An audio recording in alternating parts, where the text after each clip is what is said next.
Hi there, I'm Mara Davis with legendary author. I mean, legendary. This is just couldn't be any cooler to be sitting with Nick Hornby. How are you? I'm very well, thank you. Thank you for your nice introduction. Well, I'm a big fan, and there's a lot to go over. Okay. Okay. But let's go to Lonely Avenue out of the gate. Okay. Okay, so... I almost forgot what that was. I remember again now. Because you're doing so much stuff. I don't know how you keep up with it.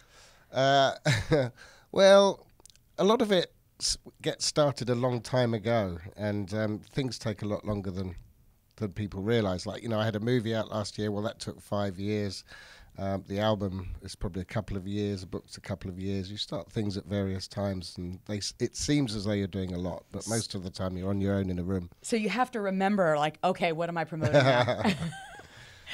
So I had heard, and I think this is a fascinating story as far as with Ben Folds go. You had written about him. Yeah. He read it. Yeah.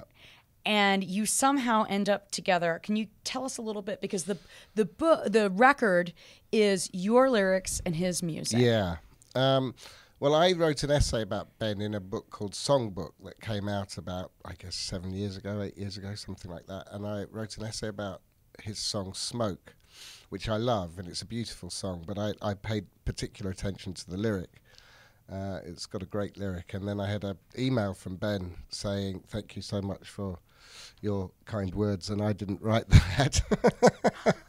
See, if it was vinyl, you'd be able to see in the brackets, wouldn't you, on the sleeve? But those tiny little things, I wasn't. It was like the one song on the album that he didn't write the lyric for. Oh my gosh! But he was very nice about it. We stayed in touch, and then a couple of years after that, he said, I had an email suddenly appear in my inbox saying, "Hi Nick, it's Ben.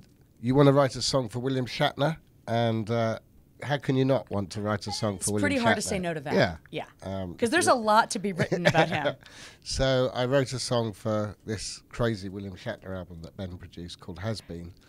And I think we both enjoyed the experience of working together. So then he said, do you want to have a go at a whole album? Well, there's one thing in particular that I read that you said. I had to write it down because I thought it was so funny. The song Practical Amanda about your wife. And you love the idea that there's a mention of a urinal in the song. How does she feel about that?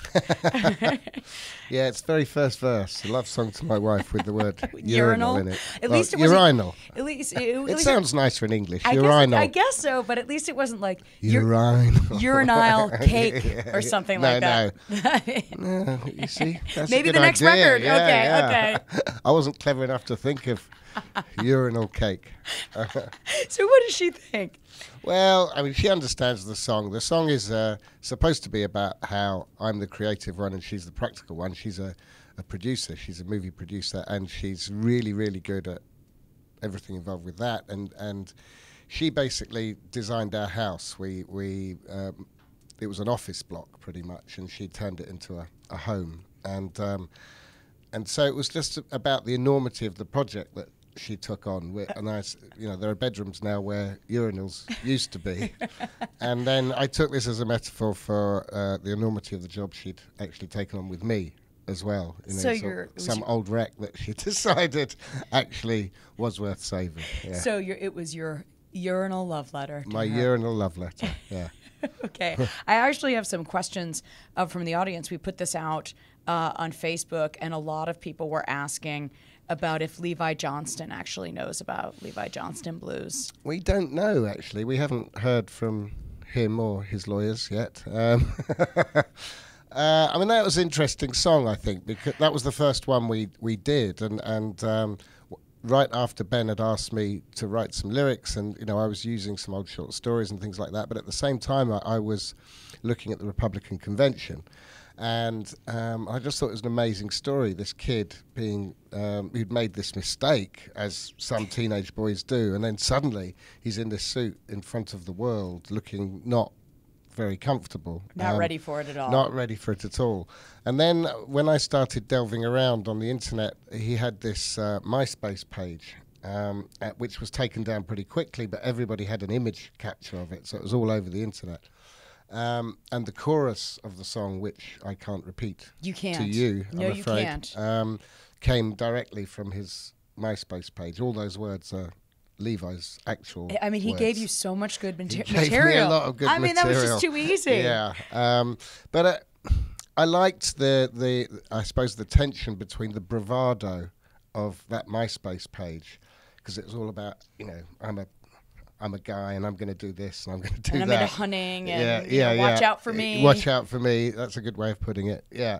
And then all of a sudden, you know, he's got his jacket and tie on and he's looking terrified. And I like that as a sort of cosmic mistake that a teenage boy has made. Well, and you've written about that too. I mean, you know a lot about that. And yeah, well, it was. I had a teenage dad in an earlier book, so he came along just at the right time, really.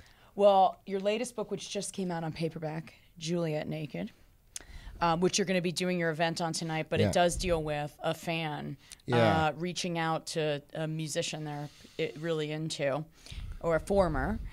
Has a fan ever written you a letter where you've written back or you've carried on correspondence? Yeah, that happens a bit. I think it happens more and more now with the way things are. That, you know, I have a Facebook page and it is my Facebook page. People get at me through that, and I've met quite a few people. You have? Yeah. And mostly they're in other countries, and it's not scary because you don't think they're going to knock on your door. But I quite like it. I quite like having random little conversations with people somewhere, Georgia, you know, and you can do that exchange thing on Facebook and then it's over. But I think, how weird was that you just spoke to an estate agent in Georgia for 2 seconds that you didn't know? It is kind of cool. Yeah. It's kind of cool and kind of scary because it can go the other direction. Because if you ever gotten to the point where you've gotten so mad that someone said something that you didn't care for and responded back, or you had to curb yourself? I am extremely careful with what I look at on the internet. I think that most of writing is about confidence, and you know, if you start delving around for stuff about yourself, you'll find something that will damage your confidence. Right. It doesn't matter who you are, how good your books are, how fantastic your music is. You will find somebody who doesn't think much of you. Absolutely, and I can relate to that very well. Right.